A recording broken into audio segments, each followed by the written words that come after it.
नमस्कार, बहुत स्वागत है आपका खबर दिन भर। आप देख रहे हैं, मैं हूं आपके साथ ऋतु ज्ञानवानी। सबसे पहले बड़ी खबर के बाद राजकोट T20 में भारत जीता है। 3 मैचों की सीरीज पर भारत का कब्जा हुआ है। भारत ने श्रीलंका को हराया।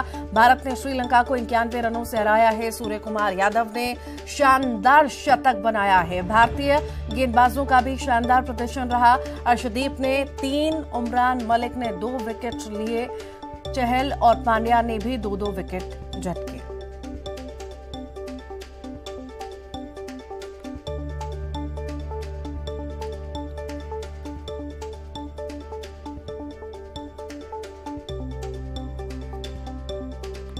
बड़ी खबर इस वक्त आपको बता रहे हैं, राजकोट T20 में भारत जीता है। 3 मैचों की सीरीज पर भारत का कब्जा हुआ है। भारत ने श्रीलंका को हराया। भारत ने श्रीलंका को 91 रनों से हरा दिया है। सूर्य कुमार यादव ने शानदार शतक बनाया। भारतीय गेंदबाजों का भी शानदार प्रदर्शन रहा। अर्शदीप ने 3, उमरान मलिक ने 2 विकेट लिए। चहल और पांड्या ने भी 2-2 विकेट झटके।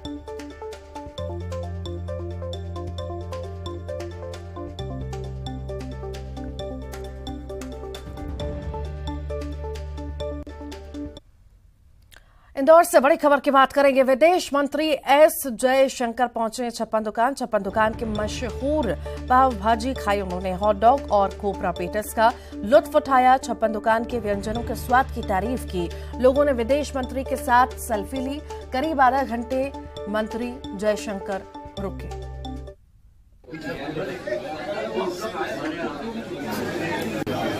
हो गया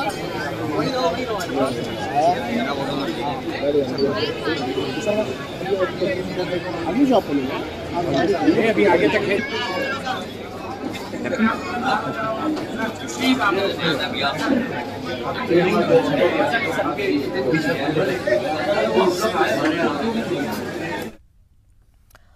बलौदाबाजार से बड़ी खबर है। बस स्टैंड के पास सड़क हादसा हुआ। कार ने बाइक सवार को टक्कर मारी है। 30 मीटर तक बाइक सवार फिसला। बाइक सवार युवक की हालत गंभीर बताई जा रही है। सड़क हादसा हुआ, सीसीटीवी में कैद।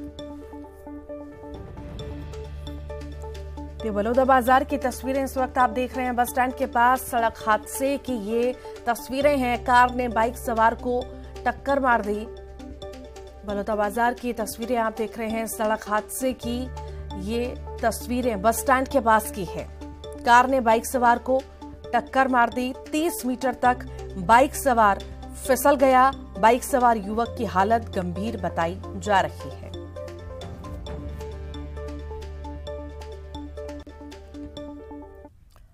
भिलाई से बड़ी खबर की बात करेंगे। ट्रांसपोर्टर को धमकी देने का ये मामला है। धमकी देने वाले की पहचान हो चुकी है। सीसीटीवी फुटेज से पहचान हुई है। 2 दिन पहले भिलाई के प्रसिद्ध ट्रांसपोर्टर इंद्रजीत सिंह उर्फ छोटू को पोस्ट के जरिए धमकी मिली थी। डाक के जरिए पत्र भेजा गया था। शिकायत के बाद पुलिस मामले की जांच में जुटी थी। आरोपी को जल्द गिरफ्तार करने का दावा भी किया गया है। जामुल थाना क्षेत्र का ये मामला आपको बता रहे हैं।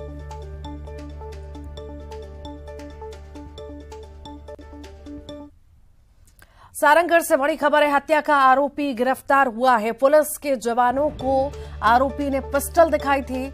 आरोपी के पास से एक पिस्टल और 8 कारतूस बरामद हुए हैं। 6 महीने पुराने हत्या के मामले में आरोपी फरार चल रहा था। कार से कुचलकर युवक की हत्या की थी। 8 आरोपी में से अब तक 4 की गिरफ्तारी हो चुकी है। कोसीर थाना क्षेत्र का ये मामला आपको बता रहे हैं।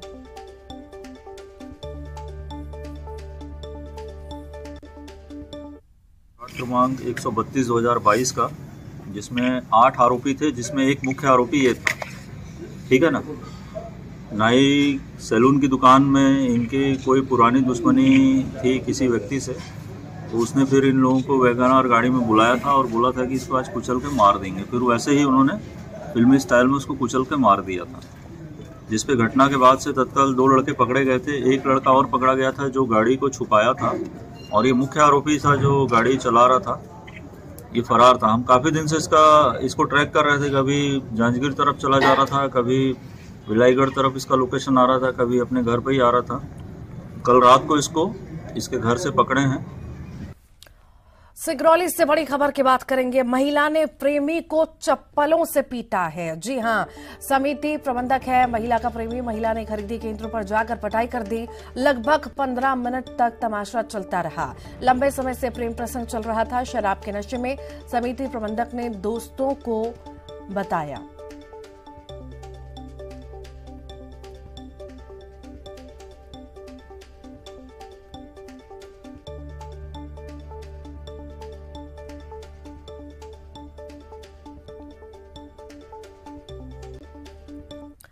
मध्य प्रदेश में जारी है कड़ाके की ठंड। चंबल संभाग के साथ छतरपुर, टीकमगढ़, ग्वालियर जिले में कोल्ड डे की संभावना है, तो वहीं ग्वालियर, छतरपुर, दतिया, रायसेन जिले में कोहरा रहने की संभावना जताई गई है। भोपाल में न्यूनतम तापमान 9 डिग्री तक गिर सकता है।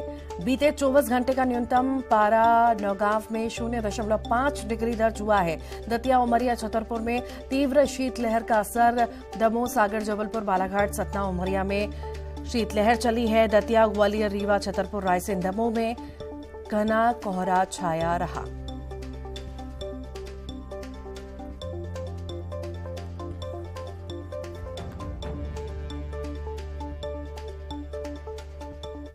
पिछले 24 घंटे में प्रदेश के सभी संभागों में मौसम शुष्क रहा। दतिया जिले में बहुत घना कोहरा, रीवा, ग्वालियर, छतरपुर जिलों में मध्यम से घना कोहरा एवं रायसेन, दमोह, सतना जिले में हल्के से मध्यम कोहरा रहा। दतिया, उमरिया, छतरपुर जिलों में तीव्र शीतलहर एवं सतना, सीधी, जबलपुर, बालाघाट, सागर, दमोह, गुना, ग्वालियर जिलों में शीतलहर का प्रभाव रहा। ग्वालियर, दतिया और छतरपुर जिलों में तीव्र शीतल दिन रहा। सतना, सीधी, उमरिया, बालाघाट, दमोह, गुना, ग्वालियर, दतिया और छतरपुर में पाले का प्रभाव रहा। न्यूनतम तापमान रीवा और शहडोल संभाग के जिलों में काफी गिरे तथा शेष संभागों में कोई विशेष परिवर्तन नहीं हुआ। सबसे कम न्यूनतम तापमान नौगांव में 0.5 दर्ज किया गया। रायपुर से बड़ी खबर की बात करेंगे। Bharat New Zealand one day series one day cricket match के लिए मिलेगी ऑनलाइन टिकट। 12 जनवरी से ऑनलाइन टिकट मिल सकेगी। नवा रायपुर के शहीद वीर नारायण सिंह स्टेडियम में मैच होगा। 21 जनवरी को खेला जाएगा one day match. Chhattisgarh cricket association के प्रतिनिधियों के साथ बैठक है। कलेक्टर, एसएसपी के साथ बैठक हुई है। बैठक में पार्किंग, मेडिकल और फायर ब्रिगेड को लेकर चर्चा की गई। दर्शकों के लिए व्यवस्थाओं को लेकर भी चर्चा हुई है।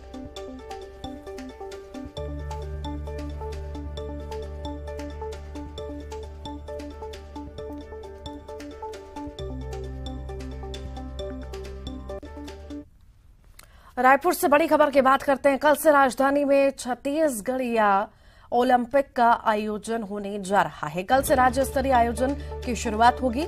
8 से 10 जनवरी तक ये राज्य स्तरीय आयोजन होगा। राजधानी के इंडोर स्टेडियम में भी आयोजन रखा गया है। राज्य स्तरीय छत्तीसगढ़िया ओलंपिक का सीएम शुभारंभ करेंगे। कल 11 बजे सीएम भूपेश बघेल शुभारंभ करेंगे।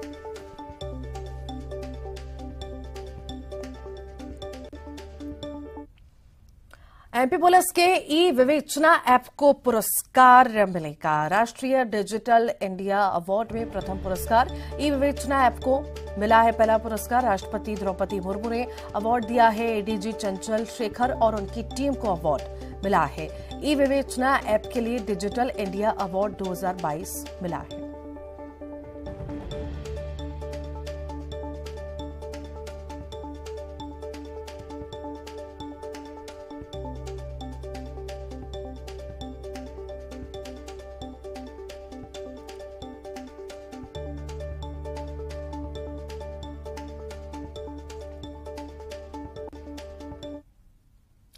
बिलासपुर जिला प्रशासन की वेबसाइट को नई दिल्ली में नवाचार के लिए राष्ट्रपति द्रौपदी मुर्मू ने राष्ट्रीय प्लैटिनम अवार्ड से सम्मानित किया।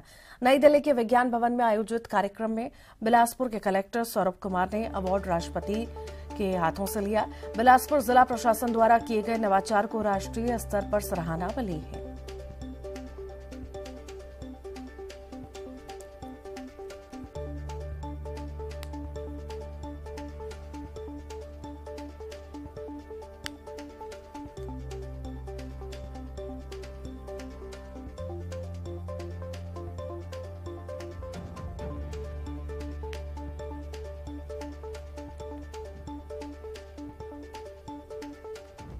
बिलासपुर जिला प्रशासन की वेबसाइट को नई दिल्ली में नवाचार के लिए राष्ट्रपति द्रौपदी मुर्मू ने राष्ट्रीय प्लैटिनम अवार्ड से सम्मानित किया। नई दिल्ली के विज्ञान भवन में कार्यक्रम का आयोजन किया गया। बिलासपुर के कलेक्टर सौरभ कुमार ने अवार्ड राष्ट्रपति के हाथों से लिया। बिलासपुर जिला प्रशासन द्वारा किए गए नवाचार को राष्ट्रीय स्तर पर सराहना मिली है। उन्होंने वेबसाइट का निर्माण किया है, वो सिटीजन सेंट्रिक सर्विसेज है। सेंट्रल गवर्नमेंट की और स्टेट गवर्नमेंट की जो है फ्लैगशिप जो प्रोग्राम्स है उसके ऊपर हम लोगों ने बहुत ध्यान दिया है, जिसको लोगों तक, सिटीजन तक जो है हमने पहुंचाने का काम किया है। और जो हमारा वेबसाइट है वो पूरी तरीके से CAW सर्टिफाइड एसेसिबल वेबसाइट है, अर्थात इसको जो एक व्यक्ति जो देख नहीं सकता है वो भी एक सॉफ्टवेयर को डाउनलोड करके हिंदी और अंग्रेजी में इसको जो है सुन सकता है और पूरे वेबसाइट्स के एक एक पॉइंट्स पे जा करके वो उसके बारे में जानकारी ले सकता है।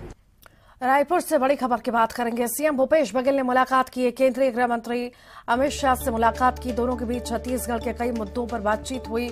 मुलाकात के बाद सीएम भूपेश बघेल का बयान आया। डबल इंजन को हिमाचल प्रदेश ने नकार दिया। बीजेपी को जनता अब समझ चुकी है, डबल नहीं अब ट्रिपल इंजन हो गया है। पिछली बार अमित शाह ने 65 का नारा दिया, लेकिन कांग्रेस को 68 सीटें मिली। छत्तीसगढ़ में बीजेपी के पास कोई मुद्दा नहीं। डीएमएफ की राशि पर सीएम भूपेश बघेल बोले हैं, डीएमएफ की राशि से प्रदेश में विकास कार्य हो रहा है। कोरोना काल में केंद्र से ज्यादा राज्य ने गरीबों को चावल दिए। अमित शाह को बीजेपी नेता दे रहे गलत जानकारी।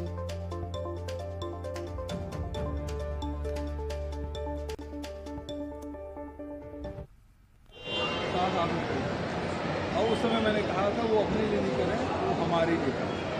और हुआ ये कि हम 68 पार कर गए। अब तो 71 हमारे हैं, तो 2023 भी हमारा है, 2024 भी हमारा हो। जनता जान चुकी है जो एनडीए की सरकार है 2024 में कुछ 10 साल पूरे होंगे। महंगाई, बेरोजगारी से सब त्रस्त हैं। और जो वादे केंद्र सरकार ने किए थे, रोजगार की बात है, वो कहीं लोगों को दिखाई नहीं दे रहा। महंगाई से परेशान है। मैं समझता हूँ 2023 में जीतेंगे, 2024 में सभी लोकसभा सीट सारी योजनाओं का लाभ लोग ले रहे हैं और जनता खुद बता रही है। भारतीय जनता पार्टी के लोग चाहें, छत्तीसगढ़ के लोग तो जानते ही हैं, दिल्ली के लोग भी जानना चाहें, जनता से पूछ लें क्या क्या लाभ है। डीएमए की बात है, पिछले सरकार में क्या होता था, कलेक्टर के यहाँ कलेक्टर ऑफिस में लिफ्ट लगता था, अधिकारियों के घर में बंगले में स्विमिंग पूल बनता था। ये पिछले सरकार में होता था। उस समय तो वो सारी योजनाएं आम जनता के लिए, गरीब लोगों के लिए, आदिवासियों के लिए डबल इंजन की सरकार को फेल हो चुकी है। अब चलने वाले नहीं, सब जान चुके हैं डबल इंजन में क्या ओपीएस तो लागू नहीं कर पाए, किसानों को धान की कीमत नहीं दे पाए। छत्तीसगढ़ की जनता की जान चुकी है कि ये डबल इंजन जो है वो डबल इंजन। जब से नक्सलवाद हुआ है तब से सबसे कम हताहत हुए हैं, आम नागरिक सबसे कम हताहत हुए हैं। जो आंख लूटने की घटना है वो सबसे कम है। केंद्रीय गृह मंत्री अमित शाह ने कोरबा प्रवास के दौरान पंचवटी विश्राम गृह के सभा कक्ष में कोरबा लोकसभा की कोर कमेटी की बैठक ली। प्रदेश अध्यक्ष अरुण साफ ने कहा कि केंद्रीय मंत्री की सभा में उत्साह और उमंग देखने को मिला है। इसका असर पूरे छत्तीसगढ़ में दिखेगा। आगामी विधानसभा और लोकसभा में 11 की 11 सीट पर प्रधानमंत्री नरेंद्र मोदी की जीत होगी। बैठक में कार्य योजना को लेकर चर्चा हुई।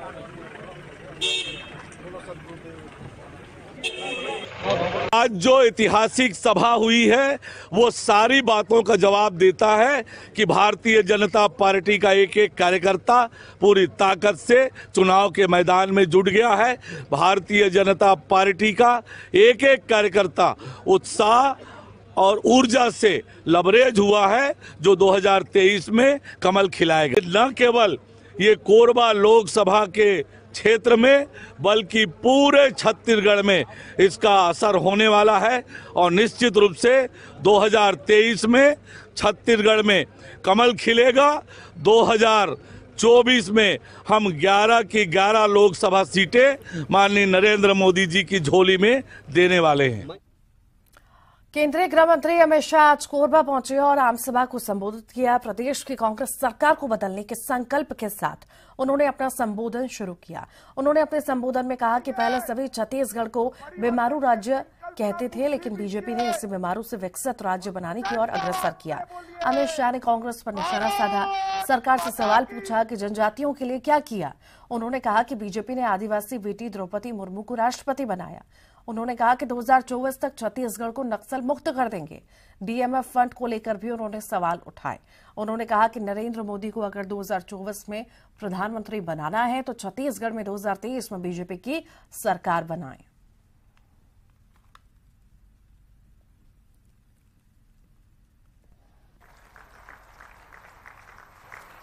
एक और तो जो युवा हथियार उठाते थे उनको विकास के युक्त किया, रोजगार दिया, वहां टेलीफोन के टावर पहुंचाए, स्कूलें पहुंचाई, रोड पहुंचाया, पानी पहुंचाया।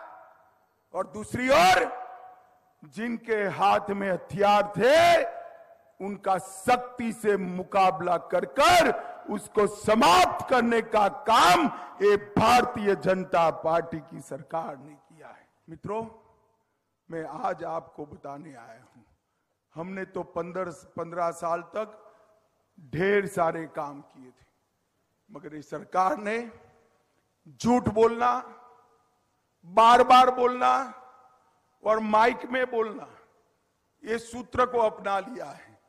उन्होंने भ्रष्टाचार करने के अलावे कोई काम नहीं किया है। मैं पूछना चाहता हूं बघेल जी, आपने और आपकी पार्टी ने जनजातीय समाज के लिए, ट्राइबल्स के लिए क्या किया? इसका हिसाब किताब छत्तीसगढ़ के आदिवासी भाई बहन मांग रहे हैं। 63,000 करोड़ रुपया डिस्ट्रिक्ट मिनरल फंड के तहत देश भर के आदिवासी और पिछड़े समाज के लोगों के कल्याण के लिए नरेंद्र मोदी ने दिया। और मोदी जी की योजना के कारण छत्तीसगढ़ को 9,243 करोड़ रुपया मिला है। मित्रों, 9,243।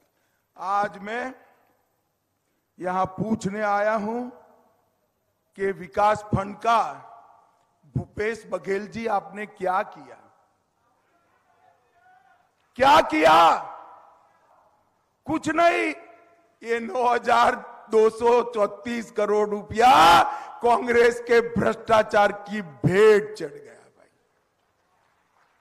कोरबा वालों, हम लोकतंत्र में हिसाब किताब घर पे जाकर नहीं होता है, मत देने का मौका है तब जोर से कमल के निशान पर बटन दबाकर हिसाब किताब कर देना। बाकी तो उनके भ्रष्टाचार का हिसाब किताब भाजपा की सरकार कर ही लेगी, आप चिंता मत करिए। सूरजपुर में एक 5.5 साल के बच्चे को बाल आरक्षक के पद पर अनुकंपा नियुक्ति दी गई। कोरिया जिले में पदस्थ एसआई हरिप्रसाद की सामयिक निधन हो गया था, जिसके बाद 5.5 साल के बेटे को सूरजपुर जिले में ही बाल आरक्षक के पद पर नियुक्ति पत्र दिया गया। एसपी ने मां के साथ पहुंचे नन्हे सिपाही को नियुक्ति पत्र और चॉकलेट दिया। 18 साल की उम्र के बाद उसे आरक्षक के पद पर पदस्थ किया जाएगा।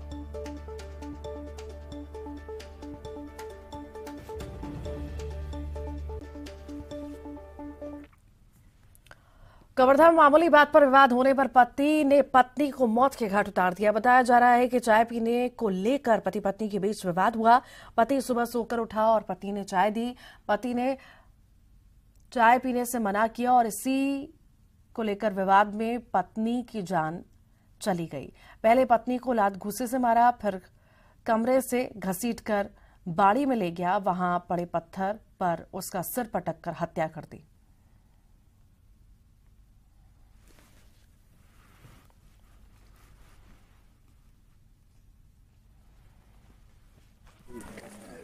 झगड़ा हुआ, आता किचिक खाचा हे करी करत कोकणी कोकला फिर बोला पुलिस सर ऐसे कर दूं, वो कर दूं, हरिजन कोर्ट कर दूं, ऐसे कर दूं, ऐसे करके फिर उसको 2-4 मुटका मारा, वो बोला है ना, 2-4 मुटका मारा और फिर मेरे वो पकड़ लिया, यहाँ पर मेरे खोज भी हो। और इसी के साथ ही खबर दिन भर में इतना ही।